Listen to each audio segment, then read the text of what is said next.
tanto ruido confunde. ¿Qué o quién estará detrás? ¿Te atreves a abrir? En la web suena más fuerte y claro. Cabecera MX presenta El Timbre. Iniciamos.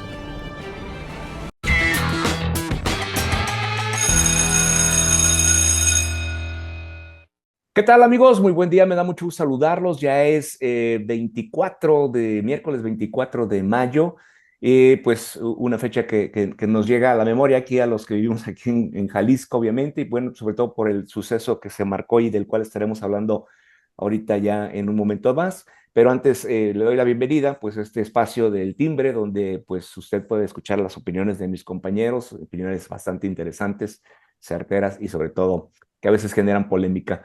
Lo invito a que le dé like a las redes sociales de Cabecera, donde usted puede, pues, recibir toda la información que se genera momento a momento y minuto a minuto. Recuerde, suscríbase en Telegram o visite el canal el portal de Cabecera MX, donde usted puede recibir esta información.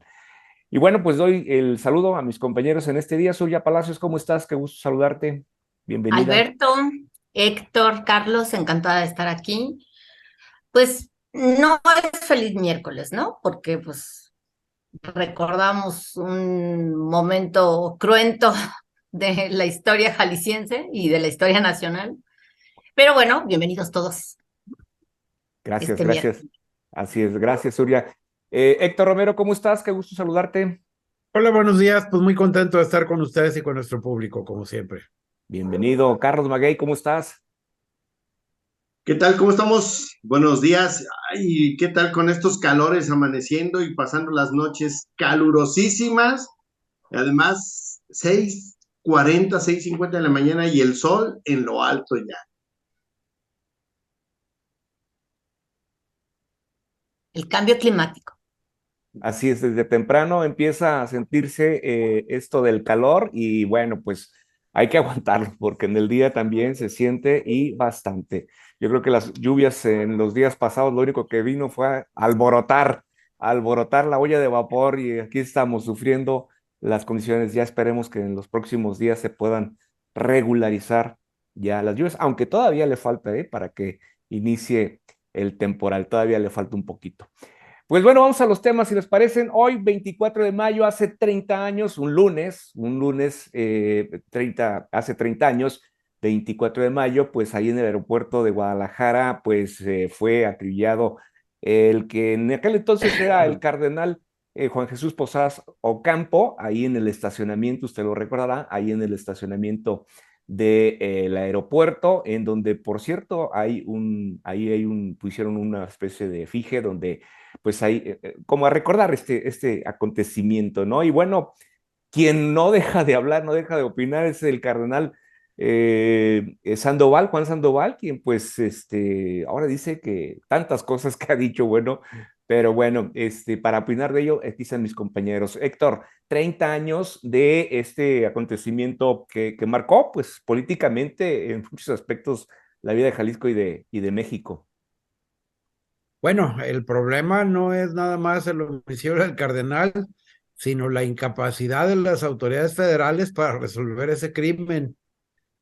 Máxime que tenían todos los elementos, que sabían quiénes volaron después en un viaje a la ciudad de Tijuana, y quiénes ocuparon las instalaciones del aeropuerto desde temprano. Entonces, realmente, pues fue un hecho lamentable, realmente, pero lo que más duele es que después de 30 años las autoridades todavía no tengan un culpable. Y sí, es un tema que ha estado pues ahí pendiente, ¿no? Surya, tantas cosas se dijeron que lo confundieron con el Chapo, era una de las primeras versiones, ¿verdad? Bueno, primero, porque yo estuve ahí, alcancé a ver el cuerpo del cardenal. Yo recuerdo que estaba en una entrevista en el ITESO con uno de los familiares de los damnificados del 22 de abril de 1992 que habían hecho un plantón enfrente de Palacio de Gobierno y los habían desalojado de manera violenta. Y entonces agarré periférico en cuanto me avisaron, era alrededor de las 4 de la tarde, lunes, soleado, sin nubes, no hacía tanto calor como ahora. y me fui detrás del convoy del ejército y ni me movía, ¿eh? Todo el mundo me estaba pitando y me decían ahí los militares que se me acercaban de que me moviera y no me moví. Llegué junto con el ejército. Y la primera versión que se empezó a dar entre agentes castrenses y de la policía judicial, tanto federal como del estado de Jalisco, era que había sido hecho un hecho fortuito y que había quedado el gran marquís blanco del cardenal en medio del fuego cruzado entre un enfrentamiento entre dos bandas que eran enemigas, que era el cártel de Tijuana, encabezado por los hermanos Arellano Félix, y el cártel de Sinaloa, liderado por Joaquín El Chapo Guzmán, que en aquel entonces tenía 36 años. O sea, esa fue la primera versión que en realidad la mayoría de los que estuvimos ahí como reporteros, pues difundimos, ¿no? Porque era lo que de inmediato se empezó a decir. Posteriormente, ya con las indagatorias, con la detención de más de 50 personas, el entonces Procurador General de la República, Jorge Carpizo MacGregor, dijo que sí, que el homicidio del cardenal Posadas había sido fortuito, pero no por la primera versión, sino porque los sicarios de los Arellano Félix, que pretendían privar de la vida al Chapo Guzmán, confundieron al cardenal con el Chapo. Y lamentablemente, después de 6 lustros, 30 largos años, esa es la versión que prevalece. Entre 2002 y 2004, una decena de personas más o menos fueron sentenciadas, tanto en el fuero común, por delitos seguidos en un juzgado del estado de Jalisco, y por el fuero federal, sobre todo por el tema del acopio y importación de armas exclusivas, de uso exclusivo del ejército. Pero aunque se cerraron las investigaciones, luego en 2000 se cerraron por parte de la PGR, luego en 2001 se volvieron a abrir, se lanzaron 8 líneas de investigación, ya después yo ya viviendo aquí en la Ciudad de México, me tocó el informe de la PGR, en donde daban cuenta y detallaban de todas las líneas de investigación que estaban desarrollándose. Al final de cuentas, en 2007 formalmente se cerró el caso Posadas Ocampo y esa es la versión que prevalece. Lo confundieron al prelado y al final de cuentas, si bien hay personas que fueron condenadas, sentenciadas por su intervención en estos hechos, en los que no solo perdió la vida el cardenal Juan Jesús Posadas Ocampo, sino también su chofer y otras 5 personas, entre ellas una mujer, que estaban ahí en el aeropuerto. Al final de cuentas, la versión que prevalece, pues es esa, una confusión entre sicarios, a pesar de que el religioso llevaba sotana, estaba por salirse del automóvil, recibió 14 impactos de bala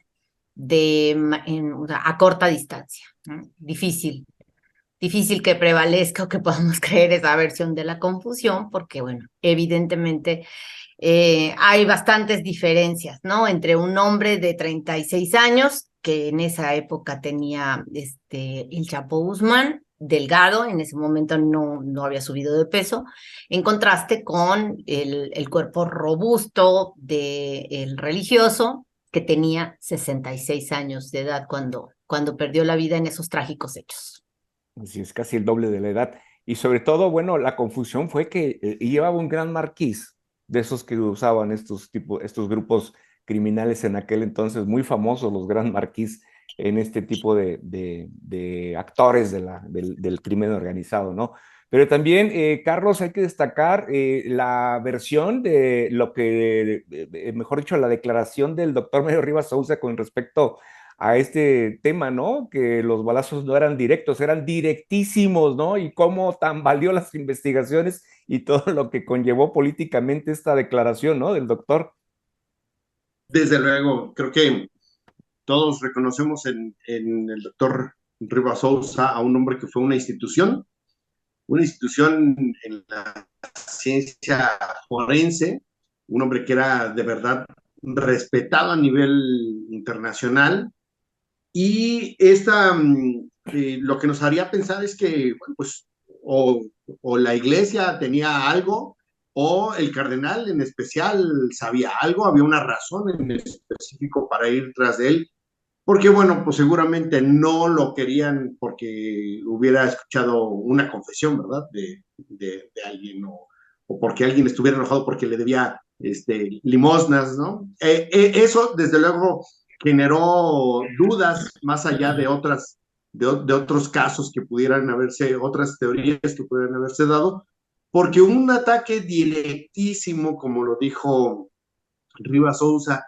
en contra del cardenal, bueno, pues solamente se podría explicar si hubiera una intención de ir en contra de él, porque hubiera una razón que interesara a los Arellano Félix, ¿no? Nunca se aclara, y desde luego eso genera una serie de dudas que pues pareciera que ya nunca se aclararan, ¿no? Yo la verdad es que creo que ese es uno de los muchos temas que nunca van a quedar claros, nunca van a dejarnos una tranquilidad, por decirlo así, siempre quedar la duda de qué fue lo que sucedió, y sobre todo porque, bueno, a tantos años, pues difícilmente algo se va a poder resolver distinto, lo que se encuentre hoy, o más bien no creo que se lleguen a encontrar ningún elemento que nos pueda permitir tener una claridad, y si se llegara a encontrar, pues seguramente quedaría bajo la duda de tantos años después, si es real o no es real aquello que se esté diciendo. Entonces, sí, creo que esa parte, esa declaración de Rivas Sousa, efectivamente fue el motivo de que muchos se preguntaran, pues, si de verdad era un ataque directísimo, si había una razón, si algo debía o si algo sabía el cardenal, que por eso fueron tras de él. Así es. Pues hay las conjeturas, ¿no? Hay tantas cosas que, bueno, pues uno nunca sabe. Lo dicho por Juan Sandoval en su declaración en días pasados en la prensa fue pues prácticamente de que fue la PGR quien acabó con la vida del cardenal Juan Posadas Ocampo. Así es de que, pues bueno, Pero decir antes había esto dicho que había sido crimen de Estado y que fue el gobierno federal, es que lo correcto. había, que era en ese tiempo el presidente Carlos Salinas de Gortari, Ujú. entonces que él habría, el mandatario habría estado involucrado. La verdad es de que así como se duda de la poca seriedad de las autoridades desde esa época y de las actuales, de la otrora PGR, hoy Fiscalía, al final de cuentas yo creo que también debemos de poner en duda ese tipo de narraciones que a lo largo de de los últimos 30 años ha lanzado Juan Sandoval Íñiguez, sin ton ni son, ¿no? Con poca seriedad, Ocurrencias. ocurrencia, sí, escudado antes de retirarse era arzobispo y de Guadalajara, cardenal, ¿no? Abusando, digamos, de esa posición, ¿no? Entonces, la verdad es de que también a ese tipo de versiones hay que hacerlas a un lado porque pues son poco serias y no explican qué es al final de cuentas lo que queda, no solo en el homicidio de Posadas Ocampo, también en el homicidio de Colosio ocurrido un año después, no el de Ruiz Macié, etcétera, ¿no? Y tantos otros Vele que se han sumando, vele acumulado. sumando. Lo que nunca nos Al final de explicaron, cuentas no se explica. Claro. lo que nunca nos explicaron es por qué llegó Priñone tarde y no se reunió con el muerto. No, ¿Y no llegó tarde. por qué había dos bandas de narcotraficantes en el aeropuerto? Para No mí es llegó mucha tarde, Prillone coincidencia no. que se reunieran los cuatro. No, Gerolamo Prillón, el cardenal Posadas fue al aeropuerto a recoger Esa es su la nuncio versión, ¿no? apostólico. ¿Será Esa es la casualidad que había versión. otras dos bandas ahí en el mismo momento? Estaban ahí. No, no llegó tarde, llegó a tiempo. Lo que pasa es de que Lo que nos cerraron el tienen que aeropuerto y los explicar, detuvieron. eso es lo que nos Así es. tiene que explicar también la iglesia. Sí, claro. Y luego recordemos que en diciembre del 93 y enero del 94, el nuncio apostólico Gerolamo Prillones se reunió con los hermanos Arellano Félix. Él mismo lo reconoció Así es. Ellos le dijeron que no tenían nada que ver, que ellos no iban tras el cardenal, que no tuvieron nada que ver en el crimen. Obviamente, pues tampoco le vamos a creer a unos delincuentes, ¿no? O sea, uno de los hermanos Arellano Félix está preso actualmente en Estados Pero mira, Unidos. le sirvió a dos funcionarios panistas hacer carrera política alrededor de la muerte de Posadas. Sí. Uno muy Muchos años, allegado, uno muchos muy años, allegado al cardenal, así es, que fue secretario medraron de con la gobierno, muerte del cardenal para hacer carrera política. uno que Como fue, todo, al final de cuentas, todos estos enredos jurisdiccionales y de procuración de justicia en nuestro país, pues, llevan su rédito político y pues lo Íñiguez, ¿eh? Que Sí, sin él duda. también ha obtenido políticamente su ganancia a partir de ser el sucesor de Posadas Ocampo. así es. Sí, porque además tomó una gran relevancia nacional, incluso muy probablemente internacional,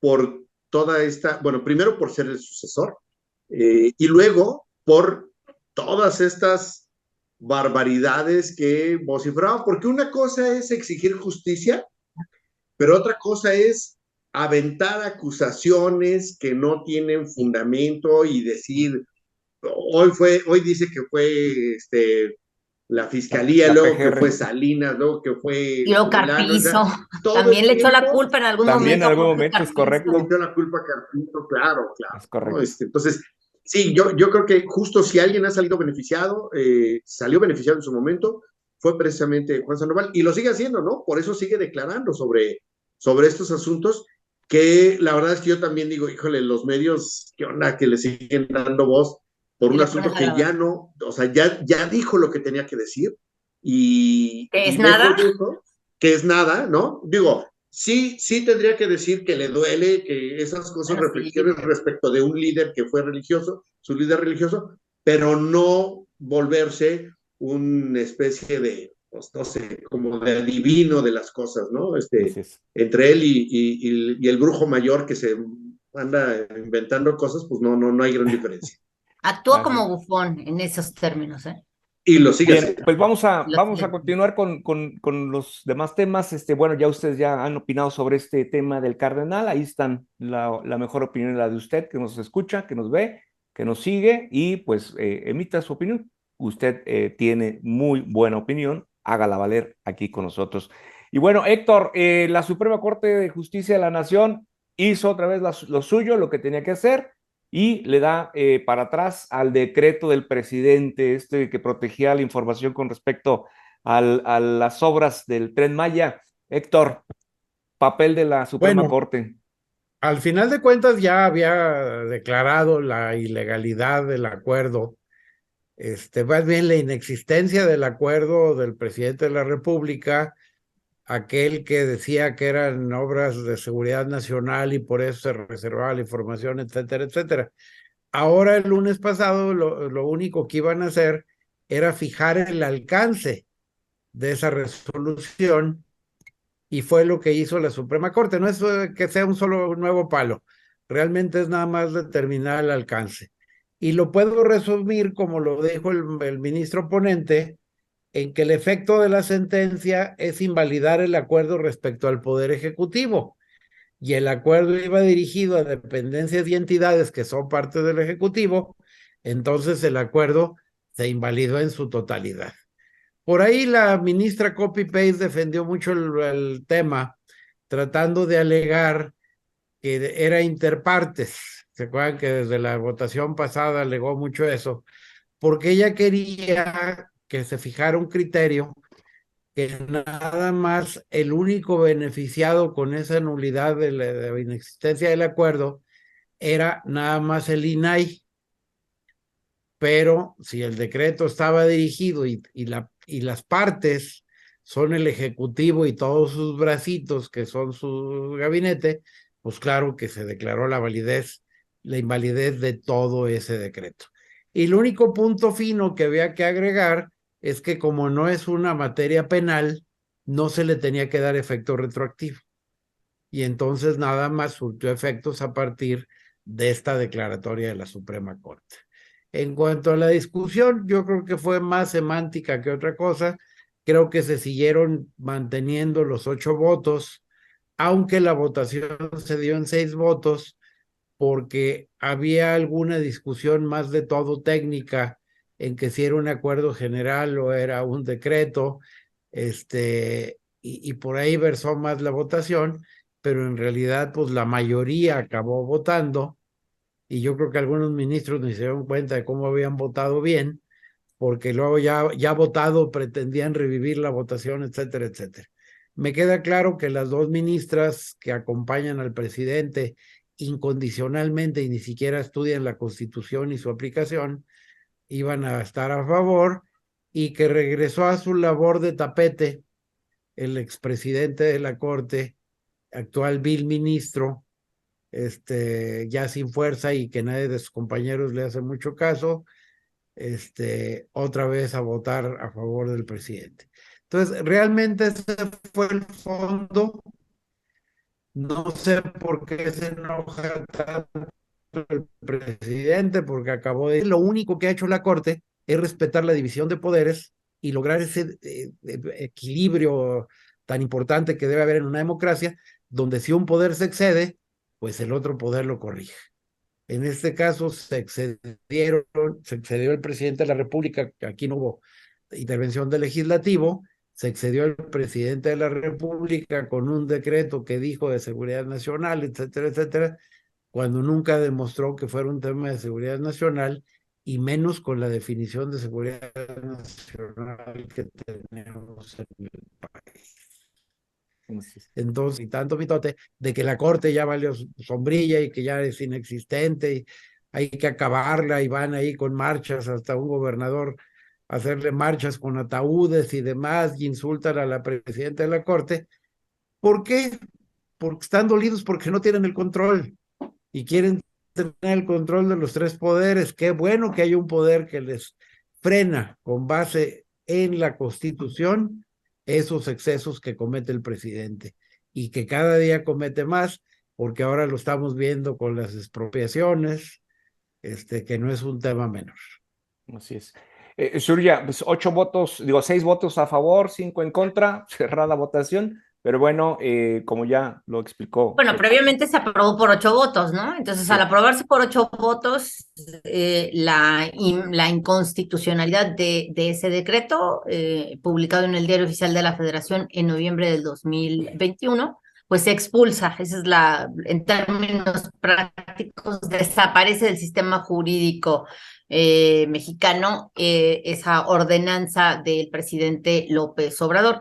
En cuanto a los efectos, ya no se requiere una mayoría calificada de 8 votos, sino solo una mayoría simple de entre los 11 integrantes del Pleno de la Suprema Corte de Justicia de la Nación, y eso fue lo que ocurrió. Ganó la postura del ministro ponente, Juan Luis González Alcántara Carrancá, en la que se estableció que ninguna autoridad puede aplicar ese decreto que ordenaba, en términos prácticos, que toda la información de las obras de infraestructura, Tren Maya, corredor del istmo de Tehuantepec, etcétera, etcétera, aeropuerto de Life, etcétera, que todo fuera reservado, porque esas obras son consideradas de seguridad nacional. Entonces, eso no solo beneficia al INAI, sino también beneficia a todos los ciudadanos que quieran solicitar a través de transparencia en cada una de las dependencias, pues información sobre estas obras que se están llevando a cabo con recursos que pagamos todos los mexicanos, porque eso es el presupuesto público, ¿no? Entonces, muy bien en ese sentido, y van a seguir los varapalos de la Corte en contra de la actual administración, porque lamentablemente en la gestión de Arturo Saldívar como presidente de la Corte, hasta el último día de diciembre del año pasado, él se dedicó a aplazar y a alargar los tiempos de resolución de la Corte, lo cual no está siguiendo, en esa actitud dilatoria, no la está siguiendo la actual ministra presidenta Norma Lucía Piña Hernández. Entonces, Por eso ahora vamos a seguir viendo que la Corte no es de que haya cambiado, ¿no? Simplemente que ahora ya se están resolviendo lo que Arturo Saldívar detuvo durante su gestión como presidente, ¿no? Entonces, me parece que es excelente porque al final el máximo tribunal del país lo que está haciendo es defender la Constitución. ¿Por qué se enoja tanto el presidente López Obrador? Bueno, pues porque él quiere violar la Constitución sin ninguna consecuencia. Y o sea, eso no se lo podemos permitir. Y para eso está la Corte, precisamente para defender a la Carta Magna. Así es. Y Carlos, ante toda esta situación que ya nos han expuesto tanto Héctor como Surya, pues no hay quien, sigue habiendo quien, mejor dicho, le hace el juego al presidente, y ahí está el gobernador de Veracruz, ¿no? Esa manifestación lamentable, y lo más lamentable de esto es que todavía el presidente le aplaude. Sí, desde luego, tenemos bien claro que hay una parte de show que les encanta activar, porque, y como lo hemos dicho, creo que cada semana lo decimos, ¿no? Porque se dirigen a un segmento que está muy entre adoctrinado y fanatizado, para decir que sí a todas las cosas o aplaudirle a todas las manifestaciones que tienen de este tipo los personajes de Morena, es decir, lo mismo en este caso Cuitláhuac que el presidente.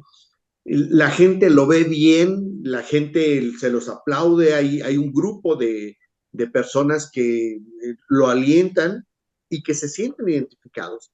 Y que cuando ven estas manifestaciones en las que ponen el ataúd con la imagen de la ministra Piña, bueno, pues claro que se sienten contentos, se sienten felices, hay una forma de arrastre, y la verdad es que pues alimentan un sentimiento de odio, pero lo más importante, se convierten en distractores de otros temas, porque pues todos los vimos en portada, ¿no? Todos comentamos ese tema y se vuelven, insisto, como siempre sucede, un distractor, un elemento que luego nos quita un poquito de otras discusiones. Incluso el comentario del presidente de ayer por la mañana respecto de la compra de Banamex, son esas, todas se convierten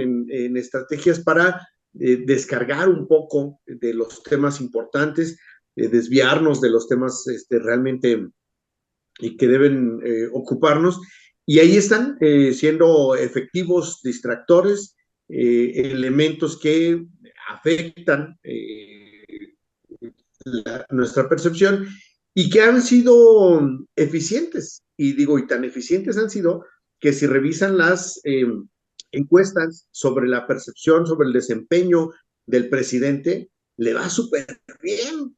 El presidente anda en números muy buenos para lo que algunos hemos visto. Me parece que están fenomenales sus números, aunque hay un grupo o algunas personas creemos que no deberían andar así. Bueno, pues precisamente ese grupo de personas que opinan que van bien las cosas son para quienes van dirigidos esos mensajes, como el gobernador de Veracruz, de hacer esa manifestación, de llevar los ataúdes. Es una estrategia que les funciona y les funciona. Así es. Y ahorita que decías como los distractores, como el tema de Ferrosur, ¿verdad? Que ese es otro tema, esa expropiación de estos tramos de la construcción precisamente del tren que hacía referencia Surya, y que por cierto, ayer hubo una reunión donde asistió Alfonso Romo, quien fuera pues jefe, ¿no? Del gabinete en su momento, ¿no? Asesor ahí del presidente, y al parecer pues puede haber acuerdos con respecto a este tema. ¿Quieren comentar algo sobre este tema de la expropiación? Adelante, Surya.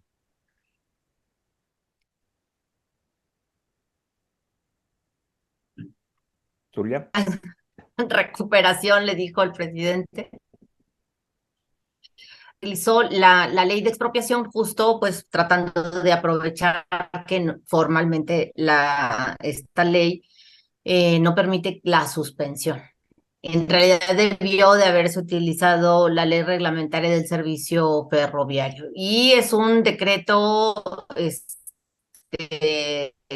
que realmente viola varios artículos de la Constitución, tiene materia Grupo México para impugnar, esperando que sí de manera excepcional le otorguen una suspensión, pero yo lo veo muy difícil, sobre todo porque también la intervención se está haciendo de parte con elementos de la Marina, ¿no? Y eso es a partir de otro decreto en el cual el presidente decidió militarizar todo lo que es el corredor del Istmo de Tehuantepec, se lo cedió a la Marina por completo, lo cual también es inconstitucional, ¿no? Entonces, o sea, vamos estamos entre actos autoritarios que se repiten de manera contumaz, lamentablemente, y no, pues nomás no debemos de olvidar que en nombre de las mayorías y con apoyo de esas mayorías, las peores atrocidades del siglo XX se cometieron justo así, ¿eh? Con grandes números de gobernantes, con gran consenso de parte de las mayorías. Claro. Entonces, justo para eso están los tribunales constitucionales, como la Suprema Corte, que son poderes contramayoritarios, están ahí para proteger a las minorías de las arbitrariedades que se cometen en nombre de las mayorías. Este tema, Héctor, también pues conlleva el tema que ya también hacía alusión Carlos con respecto a la venta de Banamex, ¿verdad? ¿Puede Bueno, haber vinculación del caso? yo creo que la Real la está jugando bien. Por un lado, forzando a que sí haya un acuerdo, y al parecer ayer en la tarde-noche corrió el rumor de que ya habían logrado un acuerdo donde le pagaban hasta prácticamente cerca del más del 70% de la cantidad que él quería, donde le pagan sus vías, pero además le dejan que sus trenes circulen por sus vías. Entonces, pues es un buen acuerdo, y además continúa con la compra de Banamex. Creo que para el gobierno federal también es un buen arreglo, porque el presidente se sale con su berrincha a un costo de 7,000 millones de pesos por una vía que de todos modos podía usar. Exacto. Y por el otro lado, lo que me preocupa de Banamex es por qué el presidente debe dando vistos buenos de quién comprar el banco.